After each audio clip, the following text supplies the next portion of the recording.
छतरपुर गांव में शकुंतला अपनी बहू बीना के साथ रहती है।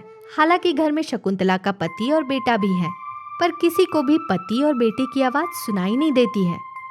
सुनाई देती है तो सिर्फ सास की या फिर कभी कभी रिप्लाई में बहू की। सास और बहू की आपस में जमती नहीं है। सास है कि हमेशा ही अपनी बहू पर बिना जरूरत के रौब चलाने की कोशिश करती है।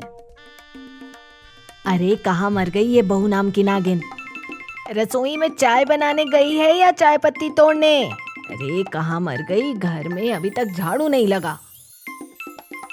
आपने ही तो कहा था चाय बना दे, अब क्या झाड़ू चाय में लगा दूं? देखो कैसी जुबान चलती है इसकी। अरे चाय कप में डाल और झाड़ू घर में लगा। ये लो। अरे इज्जत से, बिल्ली को दूध नहीं दे रही है, सास को चाय दे रही है। और सुन, झाड़ू के साथ साथ पोछा भी लगा देना। ऐसे मरे हुए हाथ से झाड़ू लगाती है कि धूल फर्श पर चिपकी रहती है। सास की ये ही बुरी आदत थी जो बहू को इरिटेट कर देती थी। सास का एक काम वो कर नहीं पाती थी कि तुरंत सास दूसरा ऑर्डर दे देती थी।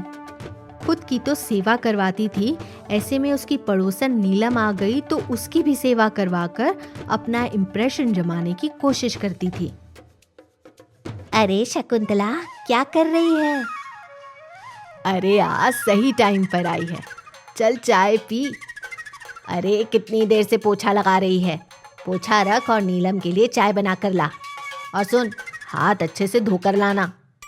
सासू माँ, पोछे वाले हाथ है तो ऑब्वियसली धोंगी ही ना। तेरा क्या भरोसा, तुझे तो चाय पीनी नहीं है।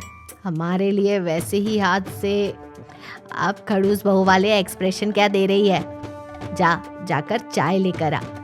इसके घर जाती हूँ तो इसकी बहू बिना इसके बोले मेरे लिए चाय लेकर आती है। तुझे तो तब से 3 बार बोलना पड़ा। पड़ोसन के सामने सास का हाथ वाथ धोने जैसी छोटी बात कहना बहू को पसंद नहीं आता है। और जैसे कि होता है, रात को पत्नियां अपने पति से शिकायत करती है। ये भी करती है, सुनकर पति कहता है, ओफो बीना, अभी अभी माँ से तुम्हारी ये शिकायत सुनकर आ रहा हूँ। अब तुम माँ की शिकायत सुना रही हो। मेरी समझ में नहीं आता, ऑफिस से आकर आराम करूँ या तुम दोनों की शिकायत सुनकर उस पे काम करूँ? हाँ, तुम कुछ मत काम करना, बस मैं दिन भर घर का काम करती रहूं, तुम्हारी माँ के ताने सुनती रहूं, उनकी और उनकी सहेलियों की सेवा करती रहूं। और तो क्या करूं? जाके माँ से लड़ूं? देखो बीना, ये तुम्हारी नहीं, हर घर की समस्या है, हर घर की शिकायत है। इसे तुम ही दूर करो, मुझे माफ करो। ऐसे ही पति जब बीच में पड़ते हैं तो लोग कहना शुरू कर देते हैं, अरे वो तो बीवी का हो गया है, ये अभी भी माँ के पल्लू से बंधा है। अरे यार। दूसरे दिन बहू कल की सास की और रात को पति की बात से नाराज है, इसलिए सास को नाश्ता देकर बिना कुछ कहे जाती है। तभी एक तरफ से पड़ोसन नीलम आकर देखती हुई सास से कहती है, क्या बात है, आज बहू कुछ ज्यादा ही गुस्से में लग रही है। अरे वो तो शादी होकर आई है, तभी से दहेज में अपनी नाक पर गुस्सा लेकर आई थी। कल बेटे से शिकायत कर दी थी मैंने, उसने डोज पिलाया होगा तो नखरे दिखा रही है। तू सुना, क्या नाश्ता मंगाऊं? अरे आज तो मेरी बहू ने मुझे भरपेट नाश्ता करवाया है। तेरी बहू अच्छी है यार। पहले वो भी ऐसी ही थी, फिर मुझे उसे कंट्रोल में करना पड़ा। कैसे, मुझे भी बता। ये तावीज देखा, इसे जो भी पहनकर सामने वाले को हुक्म करता है वो मुंह बंद करके गुलाम की तरह उसकी सेवा करता है। क्या बात करती है? तो मुझे भी ला कर देना। अरे तेरे लिए तो आज लेकर आई हूँ। सच्ची? तो ला दे मुझे। ये भी बहुत किटकिट करके सेवा करती है, कम से कम मुंह बंद करके शांति से सेवा करेगी तो मुझे भी मजा आएगा। हाँ, पर इसे इस्तेमाल करने के लिए 2 शर्त है। एक तो इसे पहनकर जिसका नाम लेगी सिर्फ वही तेरी सेवा करेगी, यानी ये तावीज सिर्फ किसी एक ही से तेरी सेवा करवा पाएगा। अरे मुझे तो एक ही से सेवा करवानी है, मेरी कौन सी 10-20 बहू है। और दूसरी बात, अगर इसे पहनकर सेवा करने वाले को जरा भी अपशब्द कहा, गाली दी या गुस्से में चिल्लाया तो इसका जादू सेवा करवाने वाले पर चला जाएगा। फिर बहू तुझसे अपनी सेवा करवाना शुरू कर देगी और तू करती रहेगी। क्या बात कर रही है? हाँ, ये मेरी बहू लाई थी मुझसे अपनी सेवा करवाने को, गलती से मुझ पर चिल्ला दी। ये मेरे पास आ गया और अब मैं उससे अपनी सेवा करवाती हूँ। बस ये ध्यान रखती हूँ कि उसे बड़े ही प्यार से बात करूँ। अरे तू उसकी फिक्र मत कर, मैं भी बड़े प्यार से उससे बात करूंगी। और दूसरे ही दिन से सास अपनी बहू से अपनी अंधाधुंध सेवा करवाती है। बहू, मेरी प्यारी बहू, मेरी बेटी जैसी है ना तू, जा जाकर मेरे लिए चाय बना कर ला। और सुन, साथ में पोहा भी बना देना। चाय के साथ पोहा खाने का मजा ही कुछ और है। बहू उसके लिए चाय पोहा लेकर आती है। वो उसे खाती, चाय की चुस्की लेती और कहती, अरे बहू सुन, मेरी वो शिफॉन की साड़ी प्रेस कर देना। आज सोसाइटी में किटी पार्टी है ना, तो मैं मेरी सहेलियों से ही नहीं, उनकी बहुओं से भी सुंदर लगनी चाहिए। और बहू उनकी साड़ी प्रेस करके दे देती है। वो पहनकर तैयार होकर पार्टी में चली जाती है। शाम को पति आता है तो पूछता है, क्या बात है बीना, मैं भी देख रहा हूँ मोहल्ले वाले भी कह रहे हैं कि आजकल तुम्हारे घर से सास बहू की किटकिट सुनाई नहीं देती। सास बीमार है या बहू? कोई बीमार नहीं है, पता नहीं सासू माँ को क्या हो गया है।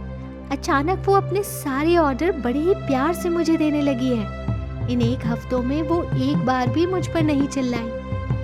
रात को किटी पार्टी से लौटते हुए सास बहू से कहती है, ला बहू, बहुत भूख लगी है, खाना लगा दे।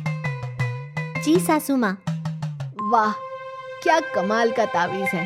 पहले किटी पार्टी से आकर खाना मांगती थी तो बहू चिल्लाती थी कि पार्टी में खाकर नहीं आए, जो आते ही मांग रही है।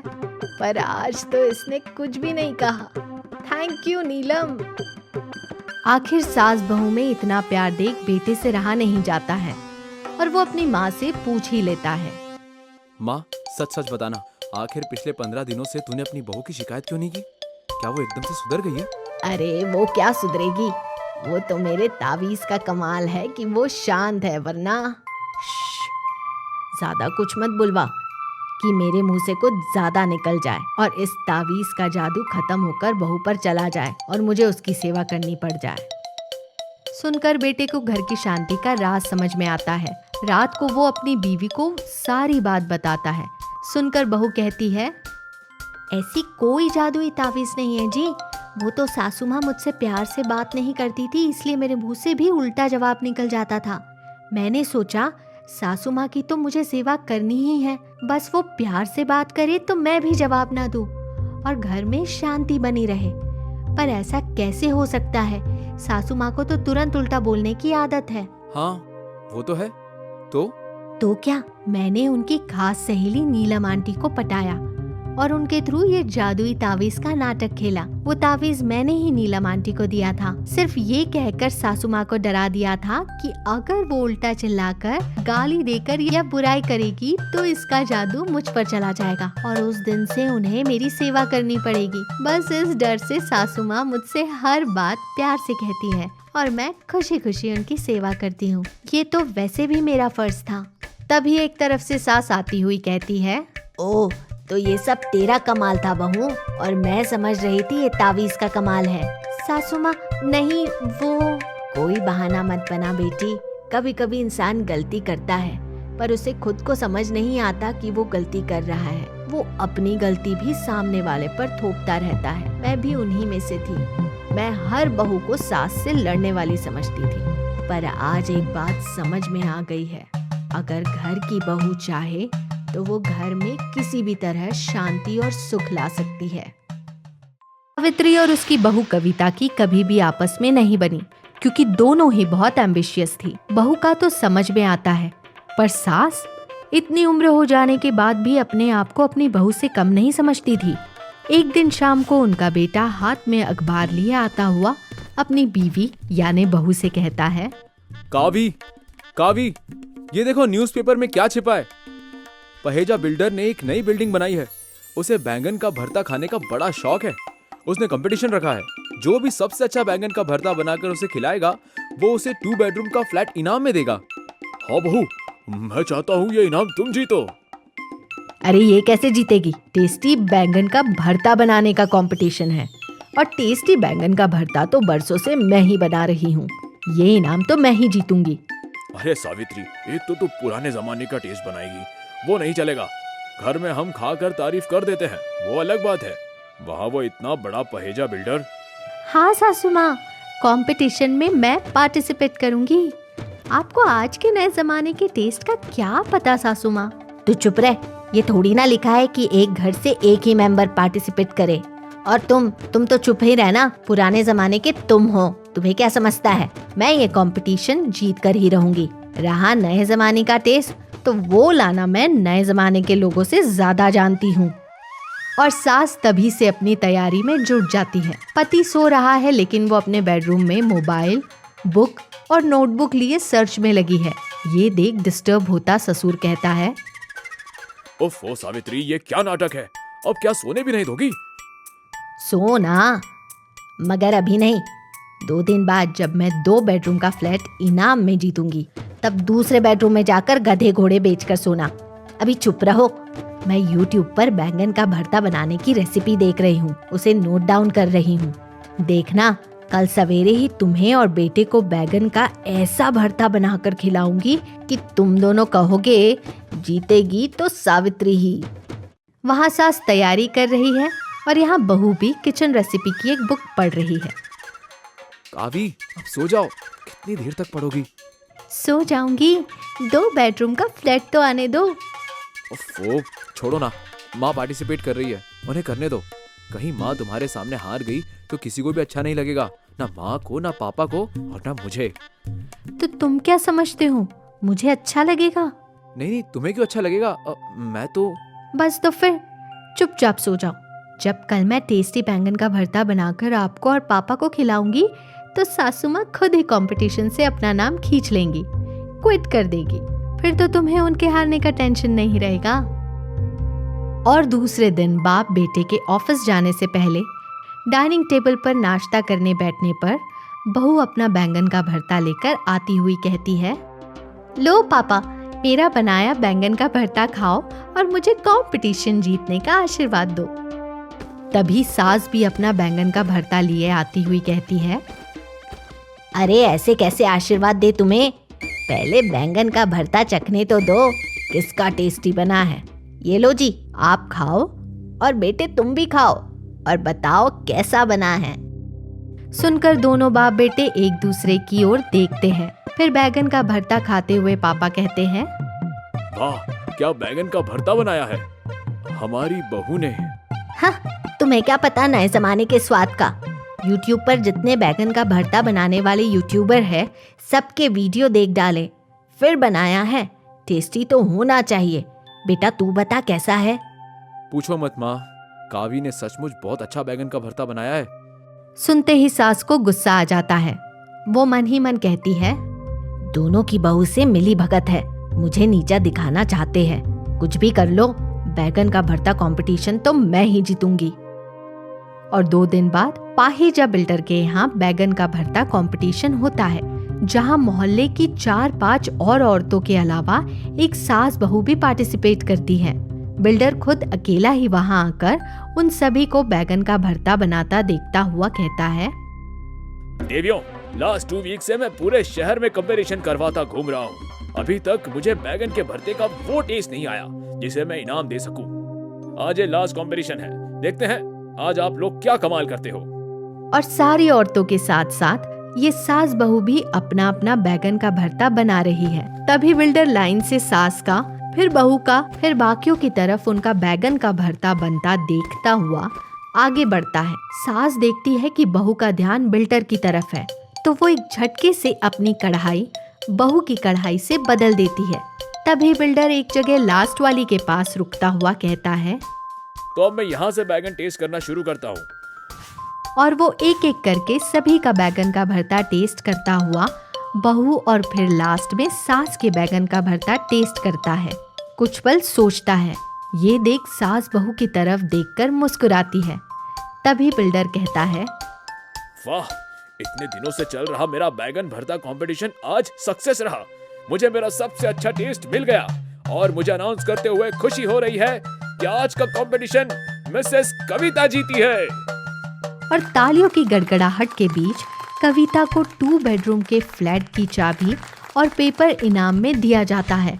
रात को ससुर अपने बेडरूम में आते हुए सास से कहते हैं, देखा, मैं पहले ही कहता था तुम पार्टिसिपेट मत करो, हार गई ना। इससे तो पार्टिसिपेट ना करती तो कम से कम बहू की नजर में तो इज्जत बनी रहती। इज्जत तो मेरी नजर में इनकी अब और भी ज्यादा हो गई है पापा। आज मुझे जो इनाम मिला है उसकी असली हकदार मैं नहीं, सासू माँ है। मैं समझी नहीं बहू। आप सब समझ रही है सासू माँ, फिर भी मेरी खुशी के लिए चुप है। अगर आपने अपनी कढ़ाई मेरी कढ़ाई से चुपके से बदली ना होती तो ये इनाम आज आपको मिल रहा होता। क्या? मतलब तुम्हें ये बात पता थी? हाँ सासू माँ। फिर तुमने मुझे बदलते देखकर वहाँ कहा क्यों नहीं? सासू माँ, अगर मैं वहाँ कहती तो आपकी बदनामी होती। फिर जो इनाम बाय चांस मुझे मिल गया वो भी ना मिलता। वो सोचते ये बेईमान फैमिली है। पर माँ, आपने ऐसा क्यों किया? कल का भी आपका बैंगन का भरता अच्छा था। वो तो हमने बहू का कॉन्फिडेंस बढ़ाने के लिए थोड़ा झूठ बोल दिया था। मैं जानती हूँ, मैंने कढ़ाई इसलिए बदली कि मैंने सोचा मेरा क्या है, मैंने तो अपनी जिंदगी जी ली, पर बहू की जिंदगी तो अभी शुरू हुई है। अगर ये हार गई तो पूरी जिंदगी से दुख होगा। उस दुख से बचने के लिए मैंने चुपचाप कढ़ाई बदल दी थी, पर मुझे पता नहीं था कि बहू ने देख लिया था। आज एक बात समझ में आ गई है सावित्री, अगर बहू अपनी सास को अपनी माँ की तरह प्यार करे तो सास अपने बहू का अपने आप ही अपनी बेटी की तरह ख्याल रखने लगती है। एक गांव में दो भाई रहते हैं, उदय और संजीव। 3 साल पहले उनकी माँ ने बड़े ही प्यार से दोनों भाइयों की एक साथ शादी करवाई थी। पर जब से उनकी पत्नियां घर आई है तब से घर की सुख शांति ही छीन गई है। उदय की पत्नी शिल्पा और संजीव की पत्नी मीनाक्षी, दोनों के बीच किसी न किसी बात पे बहस होती ही रहती है। एक दिन की बात है, कोई है घर में? कोई इस बुढ़िया को एक कप चाय पिला दो।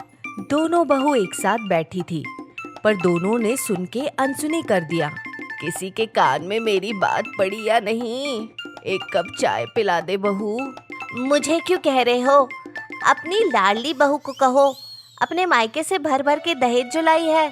हाँ तो तेरी जैसे भिखारी खानदान से नहीं हूँ। भिखारी किसे कह रही है? तू भिखारी, तेरा पूरा खानदान भिखारी। मेरे मायके में आके देख, तेरे जैसी 10 नौकरानियां पाल के रखी है हमने। फिर भी क्या फायदा, यहाँ तो तू ही नौकरानी है। चुप करो। एक चाय क्या मांग ली, दोनों अपने अपने खानदान में चली गई। जा रही हूँ, नहीं चाहिए कोई चाय मुझे। तुम दोनों की दोनों भी कारण हो। एक चाय बनाने में तो मौत आ जाती है दोनों को। रात में दोनों भाई घर आते हैं। शिल्पा, शिल्पा, जोर की भूख लगी है, खाना दे दे। आज खाना बनाने की बारी मीनाक्षी की थी, उसी से मांग लो। मीनाक्षी, मीनाक्षी कहाँ चली गई? अम्मा जरा मीनाक्षी को बुला दो। घर की नौकरानी हूँ क्या? तेरी पत्नी है, तू बुला। एक चाय क्या मांग ली, दोनों बहुओं की नानी मर गई। खाना क्या खा खिलाएंगी ये दोनों? मीनाक्षी खांसते हुए कमरे से बाहर आई। क्या हुआ मीनाक्षी, तू ठीक तो है? क्या बोलूं, पिछले कुछ घंटों से मेरी तबीयत ठीक नहीं लग रही है, इसलिए खाना बनाने की हिम्मत नहीं हो रही है। सब झूठ बोल रही है, खाना ना बनाना पड़े इसलिए नाटक कर रही है। जिसे जो समझना है समझो, पर आज मैं खाना नहीं बनाऊंगी। तो मैं भी खाना नहीं बनाने वाली हूँ। तो सब क्या भूखे रहेंगे? दोनों की बुद्धि भ्रष्ट हो गई है क्या? तुम दोनों की जबान कट गई है क्या? बोलो अपनी पत्नियों को खाना बनाने। शिल्पा, खाना बना दो। मैं कोई खाना नहीं बनाने वाली हूँ, इससे बोलो। शिल्पा अपने कमरे में सोने चली गई। एक एक करके सब लोग अपने अपने कमरे में सोने चले गए। अरे कुछ तो लाज रखो इस बुढ़िया का, भूखे पेट कैसे रहूंगी मैं? कोई वापस नहीं आया। बूढ़ी सास नाइलाज थी। उसने अपने लिए थोड़ा सा चावल बनाया और उसमें मिर्ची मिलाकर खा ली। अगली सुबह उठते ही दोनों बहुओं का फिर से झगड़ा शुरू हो गया। जा चाय बना, चाय बनाने की बारी तेरी है। हाँ बनाती हूँ ना, जैसे कल रात तूने खाना बनाया था। सब लोग नींद से उठ जाते हैं। सुनिए जी, रोज रोज की किटकिट से मैं थक गई हूँ, आप घर का बंटवारा कर लीजिए। हाँ वही अच्छा होगा, हर सुबह इसका मुंह देखा नहीं जाता मुझसे। मुझे भी कोई शौक नहीं है तेरा मुंह देखने का। क्या मैं कहाँ रहूंगी? उदय चल आज ही घर का बंटवारा करते हैं। अबे कमीनो, मेरे बारे में तो सोचो, मैं कहाँ रहूंगी? सिंपल है अम्मा, एक दिन मेरे घर, एक दिन संजीव के घर। उन्होंने अपनी माँ की एक ना सुनी और घर का बंटवारा करवा दिया। अगले दिन घर के बीचों बीच एक दीवार खड़ी कर देते हैं और दोनों बहू एक एक दिन सासू माँ को अपने पास रखती है। एक दिन शिल्पा दीवार पर कान लगा के मीनाक्षी की बातें सुन रही थी। मीनाक्षी का घर। सुनिए जी, मैं सोच रही थी क्यों ना हम एक दिन के लिए मेरे मायके घुमाते हैं। पर आज तो अम्मा को हमें रखना है। इसलिए तो बोल रही हूँ, सासू माँ एक दिन और उस डायन के पास रह लेंगी। अच्छा, तो ये खिचड़ी पक रही थी, देख मैं क्या करती हूँ। सासू माँ शाम के समय बाहर घूमने निकली और जब घर आई तो दोनों घरों में ताला लगा था। दोनों अपने मायके चली गई थी। महादेव, एक कैसा दिन देखना पड़ रहा है। अपने ही घर के बाहर हूँ और घर में ताला है। कृपा करे महादेव। पूरी रात सासू माँ घर के बाहर चौखट पर बैठी रही। अगली सुबह दोनों भाई आए और अम्मा की ऐसी हालत देखकर अपनी अपनी पत्नियों को चिल्लाने लगे। शिल्पा तेरी वजह से देख मेरी माँ की क्या हालत हो गई है, माफी मांग अम्मा से। मुझे माफ कर दो सासू माँ। तभी संजीव घर से चाय बना के अम्मा के लिए लेके आता है। हटो यहाँ से। अम्मा ये लो आपकी चाय, और घर में आपके लिए बहुत मिठाई लाया हूँ, चलो मेरे साथ। पागल है क्या, अम्मा हमारे साथ रहेगी। आज मेरी बारी है अम्मा को घर में रखने की, चलो अम्मा मेरे साथ चलो। संजीव अम्मा को अपने घर ले जाता है और बहुत सेवा करने लगता है, उनके पैर दबाने लगता है। मीनाक्षी भी आती है और सासू माँ के पास बैठ जाती है। अरे बहू ऊपर बैठ जा, नीचे क्यों बैठी है? नहीं सासू माँ, मैं आपके चरणों में ही बैठना चाहती हूँ। कुछ तो गड़बड़ है, इतना प्यार क्यों दिखा रहे हैं ये लोग? तभी उदय और शिल्पा सासू माँ के लिए खाना लेके आते हैं। हटो हटो, माँ को खाना खाने दो। अम्मा खाने का बताओ कैसा बना है, शिल्पा ने अपने हाथों से बनाया है। चारों मिलके अम्मा की बहुत सेवा करते हैं। तभी उदय ने बातों बातों में पूछा, अम्मा वो मंदिर के पीछे की जमीन की कागजात कहाँ है? क्यों, तुम्हें कागजात क्यों चाहिए? बस यूं ही। मैं बताता हूँ अम्मा, उस जमीन पे काम चालू होने वाला है और उस जमीन का दाम आसमान छू गया है। अच्छा, इसलिए इतनी खातिरदारी हो रही है मेरी? ऐसा कुछ नहीं है अम्मा, आप दादी माँ बनने वाली हो, लेकिन अम्मा हमारे खर्चे बढ़ जाएंगे। आप तो जानती हो ना कि मैं इतना नहीं कमाता। वो जमीन मेरे नाम कर देती तो अच्छा होता। अच्छा तो हमारी पत्नी बच्चा नहीं पैदा करेगी क्या? अम्मा तो मेरे साथ मेरे घर में रहेगी बस। अरे अरे अरे अरे, सासू माँ हमारे घर हमारे साथ रहेंगी।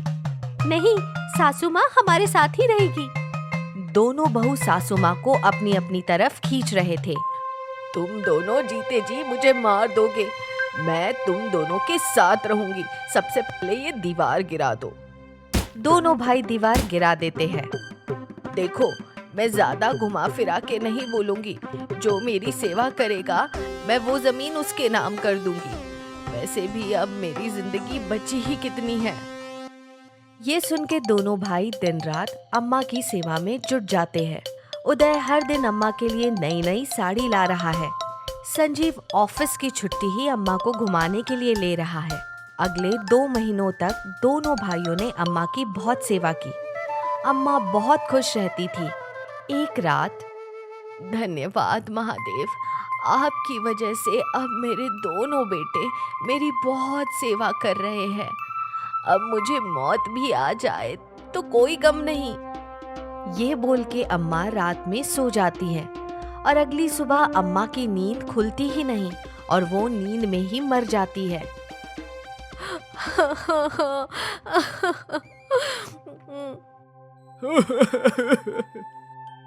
दोनों बेटे बहुए फूट फूट कर रोते हैं। दोनों बेटे अम्मा का अंतिम संस्कार पूरा करते हैं और घर आके बैठ जाते हैं। अम्मा तो नहीं रही, समझदारी इस बात में है कि हम लोग जमीन आधी आधी बांट ले। हाँ, यही ठीक रहेगा। वो लोग यही सोच रहे थे, पर तभी गांव का मुखिया ये आके बताता है कि मंदिर के पास वाली जमीन का दाम घट गया, अब वहाँ कोई विकास नहीं होगा। ये सुनते ही उदय और संजीव ने अपना सर पकड़ लिया। शायद ये सब महादेव ने बूढ़ी अम्मा को कुछ महीनों की खुशियां दिलवाने के लिए ही किया था।